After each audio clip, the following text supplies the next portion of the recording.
sejarah penulisan ayat-ayat Trinitas. Sementara ini umat Kristen memang untuk menjelaskan Trinitas itu putar-putar, mencopot ayat sini, mencopot ayat situ. Jadi dulu itu memang konsep Tuhan Bapa atau Dewa Bapa, Dewa Anak, Dewa Ibu, udah biasa dulu itu.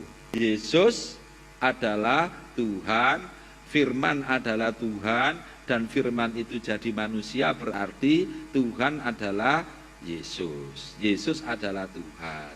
Lah terus di Markus ini Yesus terangkat ke langit, duduk di sebelah kanan Tuhan. Tuhan yang mana lagi? Mereka membuat keyakinan itu, tapi tidak ada dasar dari kitab sucinya.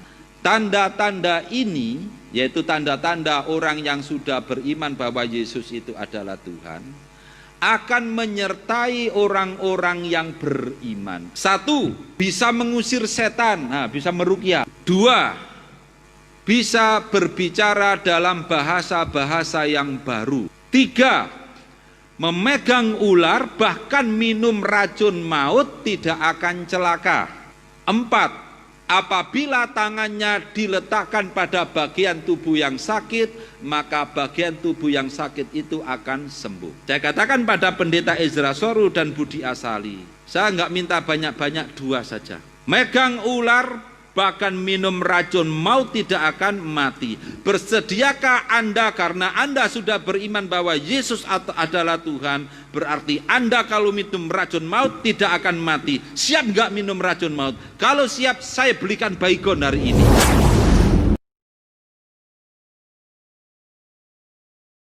Saya secara terus terang mengakui dan tanpa rasa takut apapun bahwa Alkitab kami yang sekarang ada, tidak peduli itu yang terjemahan, bahkan yang masih di dalam bahasa asli itu salinan kan ya.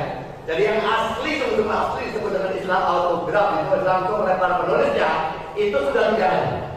Sebelum mereka itu hancur, jadi salin, tapi salinan-salinan ini tidak ada satupun yang betul-betul murni. Itu saya akui.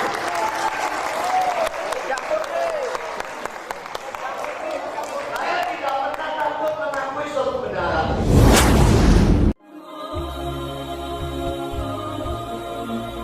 Sekarang saya akan bercerita tentang sejarah penulisan ayat-ayat Trinitas. Ya, sementara ini umat Kristen memang untuk menjelaskan Trinitas itu putar-putar, mencopot ayat sini, mencopot ayat situ, dan seterusnya. Nah, di bagian akhir Injil karangan Matius, yaitu Matius pasal 28 ayat 18 dan 19, itu berbunyi, kepadaku telah diserahkan segala kuasa di langit dan di bumi. Oleh karena itu pergilah, jadikanlah segala bangsa muridku. Baptislah mereka dalam nama Bapa dan Anak dan Roh Kudus. Ya, baptislah dalam nama Bapa dan Anak dan Roh Kudus, berarti 3 Tuhan. Dan di situ tidak sebutkan dan ketiganya menjadi 1. Belum ada. Sebab waktu itu keyakinan bahwa ada 3 Tuhan ya sejak dulu begitu. Makanya ada cerita Yesus berdoa kepada Tuhan Bapa. Bahkan di Injil karangan Markus, di bagian akhir Injil karangan Markus itu, Markus 16 ayat 19 sampai 20 diceritakan, setelah Yesus berkata demikian, maka terangkatlah dia ke surga, duduk di sebelah kanan Tuhan. Yesus terangkat ke surga, duduk di sebelah kanan Tuhan. Saya nggak tahu yang ngintip di surga siapa yang memberitahu itu. Ya, katanya tadi Yesus adalah Tuhan, firman adalah Tuhan, dan firman itu jadi manusia, berarti Tuhan adalah Yesus. Yesus adalah Tuhan. Lah terus di Markus ini Yesus terangkat ke langit, duduk di sebelah kanan Tuhan. Tuhan yang mana lagi? Jadi dulu itu memang konsep Tuhan Bapa atau Dewa Bapa, Dewa Anak, Dewa Ibu, udah biasa dulu itu. Ya. Nah, lalu dari mana keyakinan Tuhan Bapa, Tuhan Putra, Tuhan Roh Kudus menjadi satu? Mereka membuat keyakinan itu, tapi tidak ada dasar dari kitab sucinya secara tegas. Perlu diketahui bersama bahwa kitab suci Kristen, perjanjian baru, terutama Injil-Injilnya, itu yang pertama kali ditulis dalam bahasa Yunani. Adapun naskah Injil-Injil maupun kitab-kitab Kristen lainnya, kitab suci Kristen lainnya yang berbahasa Latin merupakan hasil terjemahan dari kitab suci Kristen yang berbahasa Yunani. Nah, kemudian di kitab suci Kristen yang berbahasa Latin, bukan berbahasa Yunani, yang paling pertama penulisannya itu pada surat kiriman Yohanes kedua, bukan Injil Yohanes ya. Pada surat kiriman Yohanes kedua, pada surat kiriman Yohanes pertama, pasal 5 ayat 6 sampai 8, itu ditulis yang bahasa Indonesianya, inilah dia yang datang dengan air dan darah. Ia tidak hanya datang dengan air saja, melainkan ia datang dengan air dan darah, dan rohlah yang memberi kesaksian, karena roh adalah kebenaran.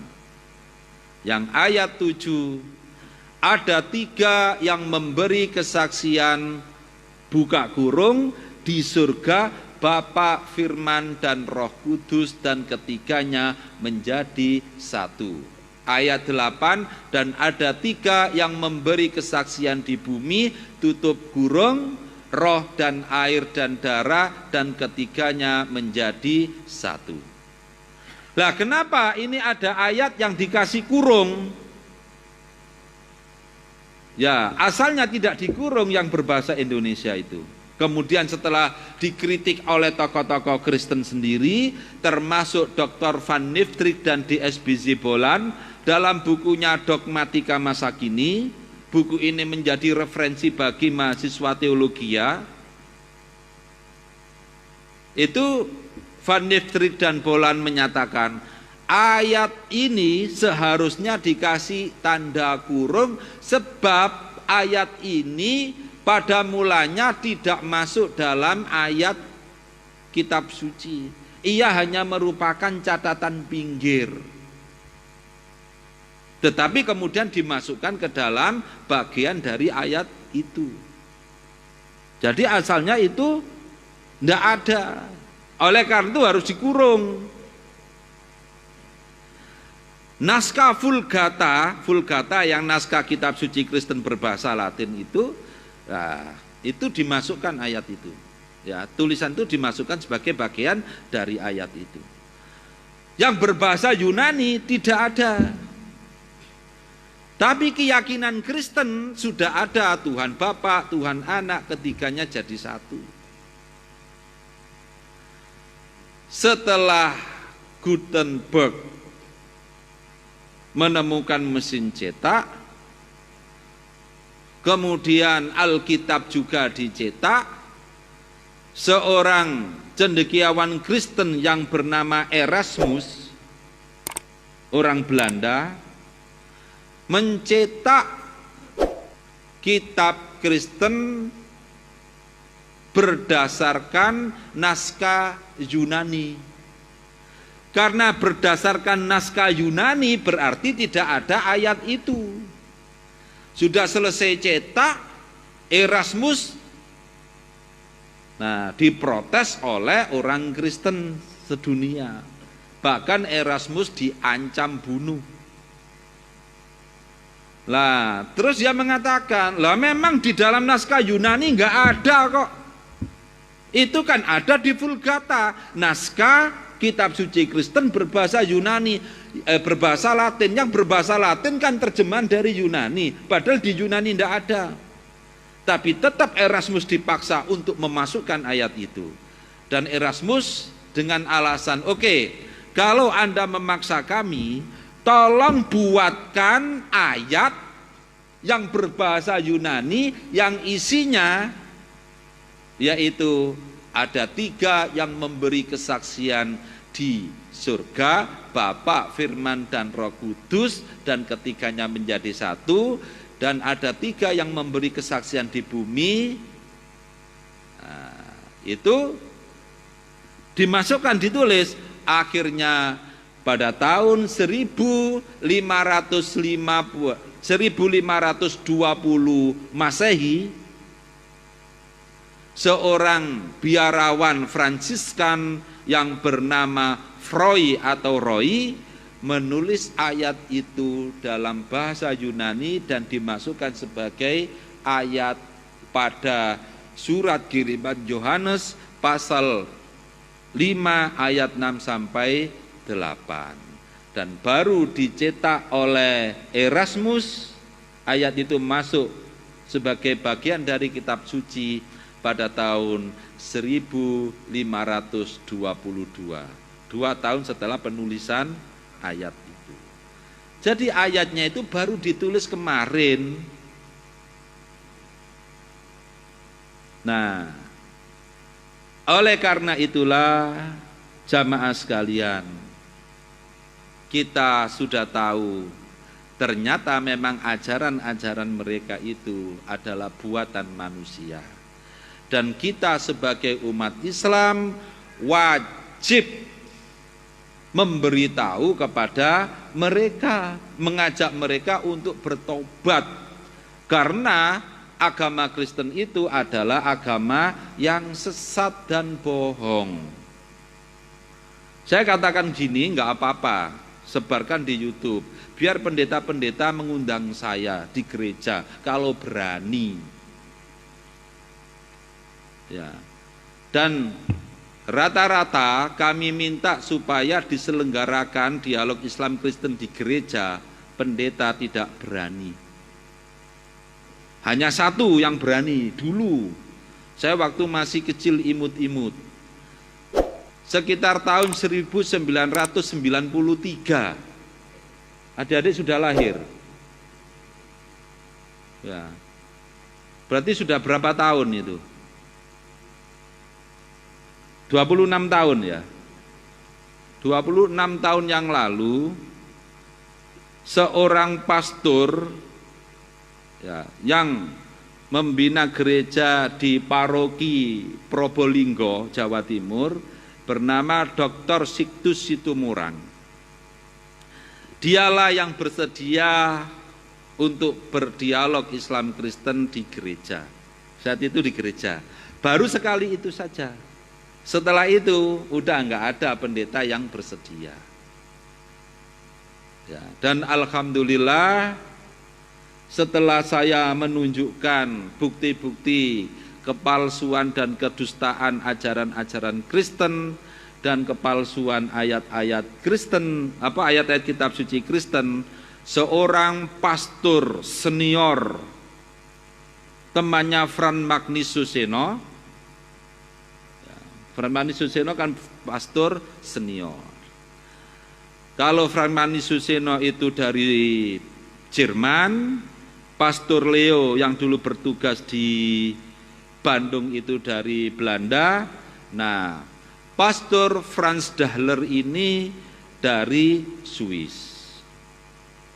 Dia bertugas di Indonesia sekitar tahun 1965 sampai tahun 2004. Dia menulis buku yang bagus, diterbitkan oleh penerbit Katolik Canisius Yogyakarta. Bukunya judulnya Evolusi Manusia dan Kosmos. Kemudian satunya lagi Asal dan Tujuan Manusia. Pada tanggal 20 Agustus, hari Sabtu tanggal 20 Agustus tahun 2011,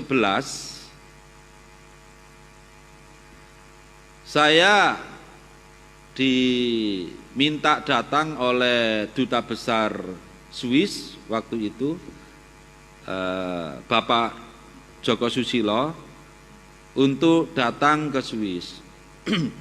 Saya pun berangkat dari Bontang, waktu itu kan bulan puasa. Kan bulan puasa kalendernya ya Ramadan sama dengan 1 Ramadan sama dengan 1 Agustus seingat saya ya. Tahun 2011. Saya dari Bontang terus nyampe di Balikpapan, ya saya di Masjid Istiqomah sini. Nah, dari sini terus saya waktu itu membina seorang yang mau masuk Islam ya, di sini. Terus habis membimbing ikrarnya sang mu'alaf ini, saya ke pulang sebentar, beli koper langsung berangkat ke Swiss. Nah, pada waktu itu hari Sabtu, ya di sananya hari Sabtu tanggal 20 Agustus, ketika saya jalan-jalan di kota Luzern, kotanya sangat indah di Swiss itu, sang sopir ngomong ke saya, Pak Masud, Bapak pulang ke Wisma KBRI ataukah ke kantor KBRI? Saya balik bertanya, ini kan hari Sabtu, kantor kan tutup. Nah, dijawab, enggak, sekarang ada bedah buku. Oh ya kalau gitu, ya karena tahu sang sopir ini tahu bahwa saya ini kutu buku memang. Ya buku apa saja, apakah buku yang berbahasa Arab, buku berbahasa Inggris, ataupun berbahasa Indonesia. Saya suka baca memang. Nah setelah itu ketika di KBRI, di kantor, di antara pembicara dari bedah buku itu adalah Dr. Franz Dahler. Dialah pastor yang lama bertugas di Indonesia di kota Semarang. Nah, habis dialog itu, saya ngomong-ngomong sama dia, nanti ceritanya itu yang jelas. Setelah itu dia ikut pengajian karena diberitahu sore ini ada pengajian di Wisma KBRI, tapi tidak tahu kalau yang ngisi pengajian itu saya. Dia datang ke pengajian. Lah, pikiran saya, ya, saya waktu itu pakai baju putih juga saat ngisi pengajian, pakai kopiah hitam kayak begini. Ya persis seperti ini, ya ada fotonya. Nah, dia ikut pengajian karena di situ ada pastor yang ikut pengajian. Maka saya beri tema pengajiannya kesalahan kitab suci Kristen. Wah, jamaah pada tegang gitu. Ada pastor kok pengajiannya, kan pakai slide saya. Ya, sampai sekarang slide-nya ada. Kalau ingin nanti biar di-share Pak Iskandar itu, ya Pak Buyung. Ada grup pengajian Istiqomah enggak ini? Ya, coba nanti buat, nanti bisa di-share itu ya. Daftar ke Pak Buyung nanti, Pak Iskandar. Nah, nomor handphone WA tolong dikasihkan ke Pak Iskandar. Nah, di sini saya ungkapkan Terus akhirnya sang pastor mengatakan usai pengajian, saya ingin dialog dengan Anda. Saya katakan oke, kapan? Nah, kemudian saat acara silaturahim setelah Idul Fitri, ketepatan saat itu kami juga ikut mendampingi 39 mahasiswa Indonesia dari perguruan tinggi terkemuka di Indonesia untuk ikut konferensi generasi sedunia di kota Zurich. Nah, usai acara itu mahasiswa juga diajak untuk ikut nimbrung di situ. Saat itulah, nah, saya dialog dengan Franz Dahler tanggal 3 September tahun 2011 itu di halaman Wisma KBRI. Jadi terbuka karena waktu itu musim panas, enak, ada cahaya matahari, ya kita hangat karena kan kedinginan. Ya, musim panas menurut mereka panas, bagi kita ya masih dingin. Oh, di pegunungan Alpen itu, saya kan juga naik ke pegunungan Alpen itu di atas itu masih ada salju kok. Nah, akhirnya saat dialog ya saya tunjukkan ayat-ayat yang tadi, kemudian sang pastor Franz Dahler ini mengatakan memang Yesus itu bukan Tuhan. Nah, yang kemudian bekal dari sana itu, wah berarti cocok ini saya sampaikan kepada pendeta-pendeta Indonesia tentang ayat-ayat ini. Dan ternyata betul kemudian Pendeta Ezra Soru dan Pendeta Budi Asali saat saya tanya yang terakhir, wah ini sudah 6.30, enggak apa-apa, saya tambah sedikit.